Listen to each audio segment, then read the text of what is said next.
Son las 7:26 de la mañana. Juan Carlos Casinelli, asambleísta por Alianza País, fue elegido como primer vicepresidente de la Asamblea Nacional. Tuvo 63 votos a favor, uno en blanco de Vicente Tayano, pero hubo un voto decisivo ahí también, el de Eduardo Paredes, que actuó como alterno de Washington Cruz. ¿A qué clase de acuerdo responde ese apoyo a su candidatura? Buenos días y gracias por aceptar nuestra invitación. Buen día, Stephanie. Bueno, todo voto fue el voto 63, no necesariamente el voto del alterno Paredes, ni tampoco el voto de Vicente Tayano, etcétera, y obviamente se sumó un voto en blanco.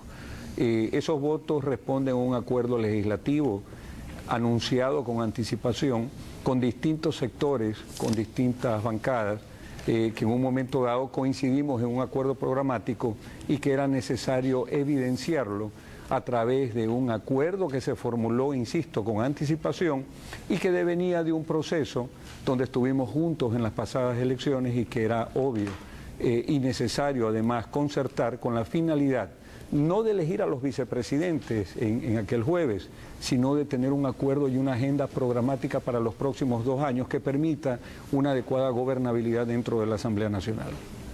Sobre los acuerdos que, por cierto, han sido bastante criticados también dentro de la Asamblea, recordemos qué fue lo que dijo el presidente Correa sobre eso. Hay acuerdos transparentes, perfectamente legítimos. Por ejemplo, apoyo a una provincia en cierto proyecto. Tiene todo el derecho un asambleísta a decir, mire, presidente, por favor, necesitamos esto en tal provincia, en tal municipio. ¿Nos podía ayudar con financiamiento del BEDE? O acuerdos políticos. Mire, nuestra concejal por este movimiento, nosotros hacemos un acuerdo legislativo, pero apoyan a nuestra concejal para que sea vicealcaldesa. ¿Dónde está lo satánico? ¿Dónde está lo falto de ética? ¿Dónde está la troncha? Conformando un gran frente con movimientos regionales, como el MAR del prefecto Montgomery Sánchez en El Oro, como Obras Son Amores del prefecto Carlos Chávez en Bolívar. Es que resulta que, asambleísta Casinelli, según el artículo 127 de nuestra Constitución, los asambleístas y las asambleístas no pueden ofrecer, tramitar, recibir o administrar recursos del presupuesto general del Estado, salvo los destinados al funcionamiento administrativo de la Asamblea Nacional. Y tampoco pueden, en el siguiente punto, dice, gestionar nombramientos de cargos públicos. Ese es el problema. Pero no existe una contradicción entre lo que dice el presidente, lo que le indico yo, y lo que sucedió el día jueves. Nosotros llegamos a acuerdos legislativos programáticos, no son cargos públicos como tal, es el acceder en un momento dado a presidencias o vicepresidencias de comisiones permanentes de la Asamblea, son acuerdos legítimos. Yo, por ejemplo, anuncié en su momento que quería ser parte de la Comisión de lo Económico Tributario y eso es aceptado por la oposición y me formulan la posibilidad de ser presidente de esa comisión. Pero eso por un lado, asambleísta, pero por el otro ofrecen, por ejemplo, la vicealcaldía de Santo Domingo de los Áchilas, o ofrecen públicamente, el presidente está diciendo cuál es el problema, si piden que falta tal o cual obra en determinada provincia. Es que eso es lo que está prohibido por la Constitución. En el caso de la vicealcaldía de Santo Domingo de los Áchilas, en su momento, por las partes involucradas fue aclarado cualquier tipo de procedimiento, pero nuevamente, ese es un cargo de elección popular que además pasa en esta fase, en lo que tiene que ver con las vicealcaldías, con una nueva elección dentro de los consejos.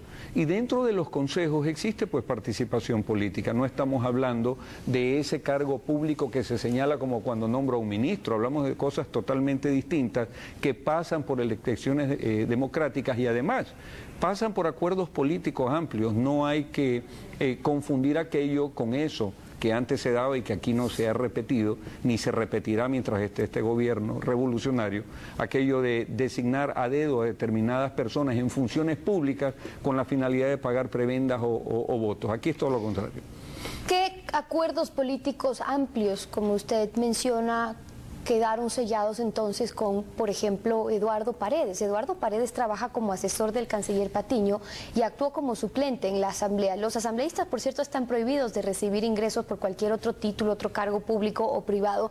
O Rocío Valareso también. La dirigencia de la UNE del Oro denunció que los nuevos contratos resueltos por la Dirección Provincial de Educación son puestos por el movimiento MAR, por la asambleísta Rocío Valareso. Y de hecho, si uno revisa la página del blog suya que tiene en la Asamblea Nacional, ella habla directamente de la entrega de algunos pupitres, dice con un programa especial. Se cumplió la entrega de pupitres por parte del Gobierno Nacional a través del Ministerio de Educación, y ahí cita algunos establecimientos educativos públicos del Oro. Nuevamente, los asambleístas no pueden ofrecer, tramitar, recibir, administrar recursos del presupuesto general del Estado. ¿Qué legitimidad tienen esos votos a su juicio, asambleísta Cassinelli? Varias cosas. Primero, Rocío Valareso es una dama que se ha manejado muy adecuadamente durante estos 2 años dentro de la posición que ella mantenía en el Consejo de Administración Legislativa. Lo segundo, ella parte de un movimiento aliado nuestro, de los más aliados, que lo dirige una persona de la capacidad de Montgomery Sánchez en el Oro de primer orden. Y lo tercero es que lo que anuncia en su página, en su blog, porque yo lo revisé en su momento, es un tema que tiene que ver con lo que viene haciendo el gobierno en favor de su provincia, es un tema enunciativo, no es un tema de oferta de obras. En lo que guarda relación con el asambleísta alterno de Washington Cruz, no hay que olvidar que Washington Cruz fue un asambleísta de las filas de Movimiento País. No es de extrañar que su alterno, Eduardo Paredes, nuestro compañero, sea también militante de Movimiento País. ¿A qué acuerdo vamos a llegar nosotros con nuestros propios compañeros de Movimiento País? Simplemente Washington Cruz no asistió a la sesión, fue el alterno, como podía haber existido en otros casos la presencia de otros alternos, y votó lo que correspondía orgánicamente al movimiento. No pasa por otra línea de entendimiento, ¿no? Le pregunto porque es importante que el país conozca si lo que estamos viendo dentro de Alianza País y dentro de la Asamblea son acuerdos coyunturales, de momento, electorales, para cuando se dan situaciones como las elecciones legislativas, o si son en realidad acuerdos programáticos que involucrarían qué, por ejemplo, a largo plazo. ¿En qué consisten esos acuerdos que habla el presidente, que habla usted también, acuerdos para la gobernabilidad con varios grupos sectoriales en el país?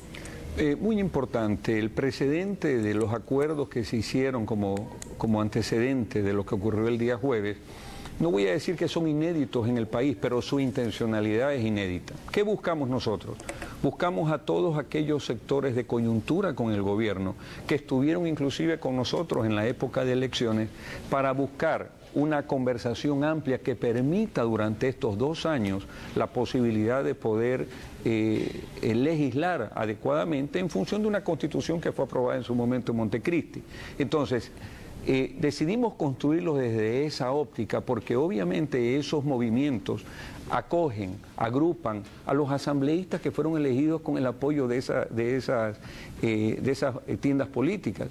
En ese sentido, sí, efectivamente, los acuerdos buscan una permanencia política, una estabilidad de decisiones, una mayoría legítimamente consolidada con nuestros aliados que además de manera patriótica están participando. Permítame cerrar con esto, asambleísta. Sí. ¿Usted diría que hay un punto de inflexión, un antes y un después de lo que acabamos de ver en las elecciones de legislativo? No tenían los votos en un principio, incluso para las vicepresidencias se suspendió la sesión, la retomaron este jueves, ahí ya sí tuvieron los votos, pero necesitaron ceder, negociar, llegar a este tipo de acuerdos si querían mantener el control dentro del CAL. Es decir, ¿han reconocido que se ven obligados a consensuar, a ceder o a negociar? No, nosotros lo que hemos hecho permanentemente es buscar desde el primer día acuerdos legislativos necesarios para que el proyecto esté sostenible a largo plazo y no para sesiones puntuales de la Asamblea, ya sea para elegir vicepresidentes o no. Definitivamente, en una estrategia política adecuada, consideramos que lo mejor es hacer algo consistente, es hacer algo a través de nuestros aliados. Nosotros rechazamos, alejamos, no participamos de esas viejas prácticas congresiles, de las prebendas de poder con la finalidad de conseguir votos. Si eso hubiera sido así, como algunas personas lo anuncian equivocadamente, no hubiera sido tan complicado como en efecto lo fue construir una plataforma debidamente estructurada con la finalidad de buscar permanencia en la Asamblea. Esa es la posición de Juan Carlos Cassinelli, primer vicepresidente electo de la Asamblea Nacional. Gracias por habernos acompañado esta mañana aquí en Contacto Directo. Muchas gracias.